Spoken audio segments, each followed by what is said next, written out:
ଭାରତର ଚକ୍ରବ୍ୟୁହରେ ଫସିଗଲା ପାକିସ୍ତାନ। ଅପରେସନ ସିନ୍ଦୁରରେ ପାକିସ୍ତାନର ହୋସ୍ ଉଡ଼ାଇ ଦେଇଥିଲା ବ୍ରହ୍ମୋସ୍ ମିସାଇଲ।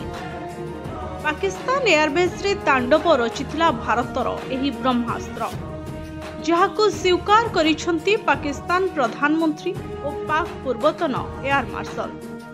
କିନ୍ତୁ ଆପଣ ଜାଣନ୍ତି କି ବ୍ରହ୍ମୋସ୍ ବ୍ରହ୍ମାସ୍ତ୍ରକୁ ପାକିସ୍ତାନ ଉପରେ କିପରି ବ୍ୟବହାର କରାଯାଇଥିଲା? ଏହି କାହାଣୀରେ ଭାରତର ବାୟୁଶକ୍ତି, ବୈଷୟିକ ବୁଦ୍ଧିମତ୍ତା ଏବଂ ଶତ୍ରୁକୁ ଠକିବାର ସଠିକ୍ ରଣନୀତି। ଗୁଜରାଟର ଭୁଜରେ ପ୍ରତିରକ୍ଷା ମନ୍ତ୍ରୀ ରାଜନାଥ ସିଂ କହିଥିଲେ ଯେ କିପରି ବ୍ରହ୍ମୋସ୍ ଅପରେସନ ସିନ୍ଦୁର ସମୟରେ ପାକିସ୍ତାନର ଘରେ ପ୍ରବେଶ କରି ପାକିସ୍ତାନକୁ ଉଚିତ ଶିକ୍ଷା ଦେଇଥିଲା। ପାକିସ୍ତାନର ପୂର୍ବତନ ଏୟାର ମାର୍ଶଲ ମଧ୍ୟ ସ୍ୱୀକାର କରିଛନ୍ତି ଯେ ବ୍ରହ୍ମୋସ୍ କ୍ଷେପଣାସ୍ତ୍ର ଦ୍ୱାରା କିଛି ଘଣ୍ଟା ମଧ୍ୟରେ ପାକିସ୍ତାନର ଏୟାରବେସ୍କୁ କିପରି ଧ୍ୱଂସ କରାଯାଇଥିଲା। କିନ୍ତୁ ଆପଣ କ'ଣ ଜାଣନ୍ତି ଯେ ବ୍ରହ୍ମୋସ୍ ବ୍ରହ୍ମାସ୍ତ୍ରକୁ ପାକିସ୍ତାନ ଉପରେ କିପରି ବ୍ୟବହାର କରାଯାଇଥିଲା?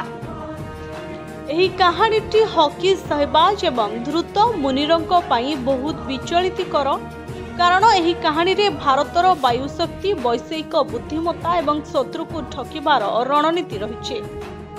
ମେ 9 ଏବଂ 10 ତାରିଖ ସେଦିନ ରାତିରେ ସିନ୍ଦୁର ଅପରେସନ ସମୟରେ ଭାରତୀୟ ବାୟୁସେନାର ଅଧିକାରୀମାନେ ଡମି ବିମାନ ସାହାଯ୍ୟରେ ପାକିସ୍ତାନକୁ ଏକ ଚକ୍ରବ୍ୟୁହରେ ଫସାଇ ଦେଇଥିଲେ।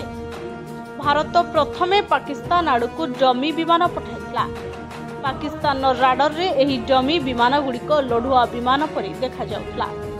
ଶତ୍ରୁ ଏହାକୁ ପ୍ରକୃତ ଭାବିଲା। ପାକିସ୍ତାନ ରାଡାର ଏବଂ ପ୍ରତିରକ୍ଷା ପ୍ରଣାଳୀକୁ ଆକ୍ଟିଭ କରାଯାଇଥିଲା।